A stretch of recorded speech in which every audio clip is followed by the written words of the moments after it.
रोपण की विधि द्वारा धान की खेती करेंगे। उसके लिए पहला है कि 25 दिन को बीज की हो गई है, उस बिचड़े को उखाड़ लें, खेत की तैयारी कर कदवा तैयार कर लें, 2-2 धान जरूर लगाएं, बिचड़े से लाइन की दूरी मेंटेन कर लें, पौध से पौध की दूरी 10 से 15 सेंटीमीटर जरूर रखें, जिससे कि अधिक से अधिक टिलरिंग होकर के अधिक उत्पादन देने में आपको सहयोग प्राप्त होगा।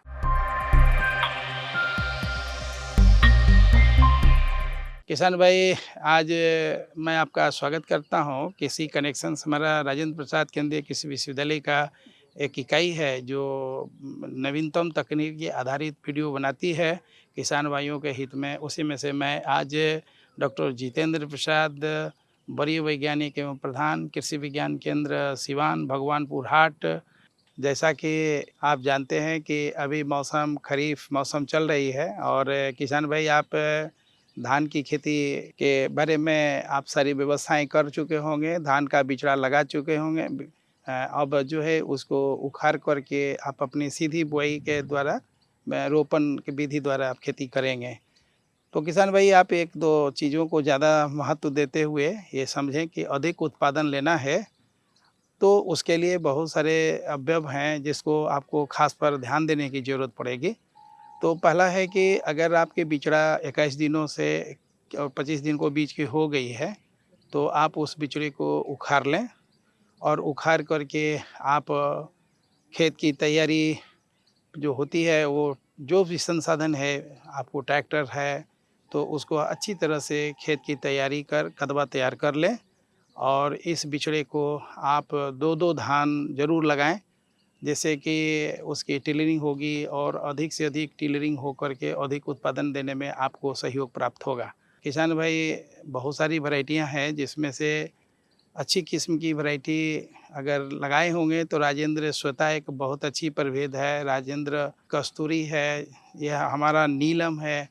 ये सब जो प्रभेद है वो कम दिनों का खास करके मध्यम अवधि वाली होती है, तो 130 दिनों में ये पक के तैयार हो जाएगी। ध्यान देने योग्य बातें हैं कि बिचड़ा को दूरियां ज़रूर देखना चाहिए। कम से कम हम 25 सेंटीमीटर हम बिचड़े से लाइन की दूरी मेंटेन कर लें और पौध से पौध की दूरी 10 से 15 सेंटीमीटर ज़रूर रखें। दूसरी बातों पे आपको ध्यान देना है कि कदवा तैयार करने वक्त मोटे तौर पर 120 केजी हम नाइट्रोजन का रिकमेंडेड करते हैं, जिसमें से अगर कहें तो हम डीएपी से सहारा लें खेती करने में तो 1 बोरा 1 एकड़ के लिए डीएपी डाल सकते हैं और आधा बोरा आप कह सकते हैं कि 30 किलो हम पोटास का प्रयोग कर सकते हैं। कदवा अगर यही मिला दें, इसके बाद में रोपण कर दें। अब इसके बाद की आपकी बातें आती है कि 21 दिनों के बाद आपको खरपतवार नियंत्रण के लिए जो दवाई है, साथी नाम का और नॉमिनी गोल्ड जो होती है, ये दोनों को आप एक साथ मिला कर के आप इसको 25 दिन के बाद अगर आप खेतों में प्रयोग करेंगे, तो सभी प्रकार के जो खरपतवार है वो नष्ट हो जाएगा और पौधों की बढ़वार में आपकी मदद मिलेगी। और आगे अगर हम बात करें ध्यान देने योग्य बातें हैं तो फिर इसकी दूसरी जो है खास करके 45 से 50 दिनों के अंदर में एक टॉप ड्रेसिंग यूरिया के रूप में आपको छिड़काव करना पड़ेगा। तो उसके लिए भी मोटे तौर पे आप हमारे हिसाब से अगर कहें तो 40 किलो आप प्रति एकड़ की दर से आप डाल दें ताकि एक टॉप ड्रेसिंग हो जाए। तो वो जो यूरिया पड़ेगी, वो यूरिया आपको डफिंग स्टेज तक के मतलब बालियाँ निकलने तक की स्टेज तक पूरा कर देगा और उस अवस्था में पौधे हरा भरा रहेगा, उसकी प्रकाश संश्लेषण अच्छी होगी, हेल्दी होगी और उस समय मोटे तौर पर टिल्डिंग भी काफ़ी पकड़ लेगी। तो फिर स्टेज आपको पकड़ा जाएगा, बालियाँ निकलेगी तो दाना भरने का समय आ जाएगा। तो बालियाँ निकलने के पहले एक टॉप ड्रेसिंग फिर यूरिया को कर दीजिए, 40 केजी का फिर कर दीजिए।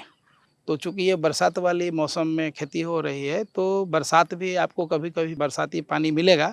अगर नहीं मिला, तो आप पानी का संसाधन जुगाड़ करके रखें और आप पानी का प्रयोग ज़रूर खेतों में करें, सिंचाई दें ताकि आपकी जो स्टेजेज है, पौध की बढ़वार की स्टेजेज है, फिर बालियाँ निकलने के स्टेजेज है, फिर उसमें दाना भरने के ये सब जो क्रिटिकल स्टेजेज हैं, इस समय पानी होना निहताय ज़रूरी है।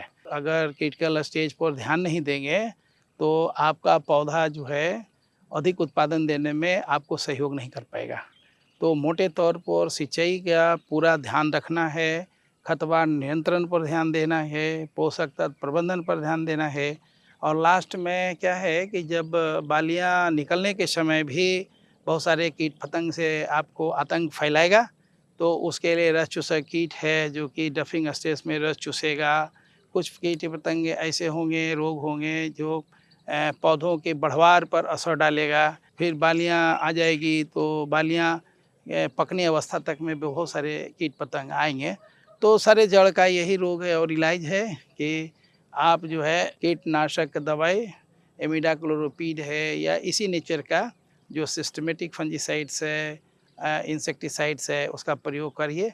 कुछ रस चूसक कीट हैं तो मेलाथियान पाउडर है डस्टिंग कर दीजिए उससे रस चूसक कीट मर जाएगा यानी कम लगेंगे तो आपकी फसल को कोई रोक नहीं सकता है अच्छी होगी। सब बहुत सारी रिसर्च हो चुके हैं वैज्ञानिकों द्वारा। तो अल्टीमेटली आपको देखेंगे कि 135 दिन में 30 दिनों में फसल तैयार हो जाएगी और आप हार्वेस्टिंग उसको समय पे ज़रूर करें। बहुत अधिक दिनों तक के खेतों में ना छोड़ें, अन्यथा लॉजिंग होगी, गिर जाएगी, कुछ दाने ज़मीन पे आ जाएगी। तो कटाई में भी बहुत ख़ास करके ध्यान देना है कि 17% मॉइस्चर्स ज़रूर होना चाहिए, उसी आस-पास में आप कटाई करें। चूँकि उसके नीचे जाएँगे कि 12-14 पर कटाई करेंगे तो हार्वेस्टिंग में प्रॉब्लम आएगा और उससे ज़्यादा मॉइस्चर पर कटाई करेंगे तो दुग्धावस्था की ओर जाएगी। तो 2 रूप में कि कोई सीड बनाना चाह रहा है किसान, कोई अन्न बनाना चाह रहा है किसान, तो ये दोनों बातों पे मॉइस्चर्स बहुत ही मायने रखता है। काट कर के खेतों में अगर संभव हो तो उसको रखने छोड़ दें और उसको 2-3 दिन सूखने दें डंठलों को, तब उसको उठा के थ्रेसिंग पर लाएँ और थ्रेसिंग करें। अगर हार्वेस्टिंग से करना है तो आप और मॉइस्चर्स को कम करें, यथासंभव हो तो 10-15 तक के 12 तक के आप कटाई करें हार्वेस्टर से, जिससे कि दाने आपका सही सलामत स्टोरेज के लायक रह जाए। फिर भी आप थ्रेसिंग फ्लोर पर हार्वेस्टर से भी लाइए, तो थ्रेसिंग फ्लोर पर ज़रूर फैलाइए, 1-2 दिन तक धूप दिखाइए। तब उसको अपने गोदामों में ले जाइए, अन्यथा उसमें कीड़े लग जाएँगे, आपका सड़न पैदा हो जाएगी, तो ये सब सारे नुकसान का सामना करना पड़ सकता है।